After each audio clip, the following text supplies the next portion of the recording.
Overall, Boromir is a pretty straightforward character to make, thanks mostly to his race and class being obvious choices, but I still think there's some stuff here you will like if you're looking to play as him yourself. Also, be sure to look in the description where I've attached a PDF of my character sheet using Boromir at level 14. So with that, let's get to creating the beloved Captain of Gondor himself. The race is pretty clear here, as Boromir is a human, which will give a bonus to one of each ability score, or if you use the optional feat system, you can take one, along with a +1 to 2 abilities, for which I would recommend choosing Strength and Constitution. I will cover skill and feat options later on. The main ability score that we'll need to be focused on is Strength and Constitution, mainly due to their requirements for making this tanky build work, as Strength is used for all of this character's melee attacks, and Constitution will help absorb damage better. Next will be Wisdom and Charisma. Although they are not particularly important gameplay-wise, they fit the character well. He was known to be a wise leader of his men who all loved him due to his charismatic nature. Finally, Dexterity and Intelligence won't really be needed as much.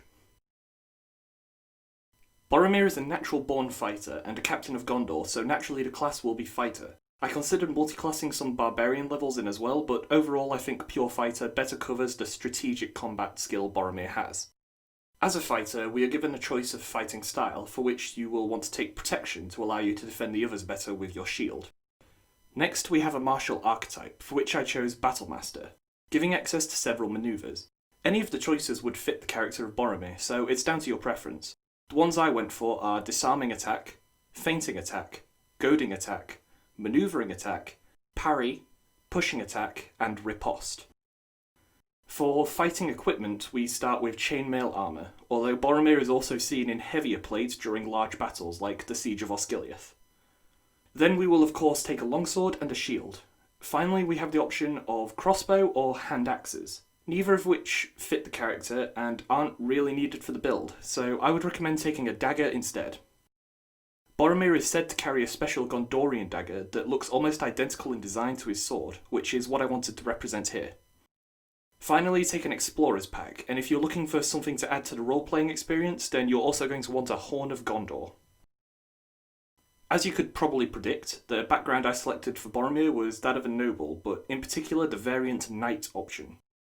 Soldier would also make sense with him being a captain of Gondor, but I think this fits better.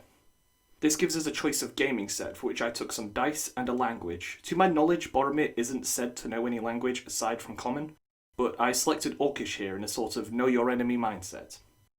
And finally, the personality traits I selected are on screen. As a result of being a noble, the character will gain the history and persuasion skills, as well as 2 from the fighter options, for which I recommend Perception and Survival. As Boromir is based around one class, he will have access to more ability score increases, which can be converted into feats should you prefer. I designed his character to be level 14, but have some recommendations for the choices you should prioritise regardless of what level you're playing at. Those being the feat options Durable, Inspiring Leader, Savage Attacker, Sentinel, and Shield Master. As always, to end, I have a homebrew ability, and Boromir's is naturally inspired by his heroic death protecting Merry and Pippin. The power is called Might of Gondor and can be used upon dropping below 0 hit points. Instead of going down as normal, the player enters a final stand state. It lasts for 3 turns, after which they go down as normal. While in this state, the player can act as if they were still standing, but must still make death saving throws each turn. Any damage taken at this point is taken away from current health, like it would be in a normal player down scenario, meaning that they can still be killed whilst in final stand. This option can only be used once per long rest. That's everything for this character. If you'd like to see more, I have a playlist in the description with my other characters from the Fellowship of the Ring.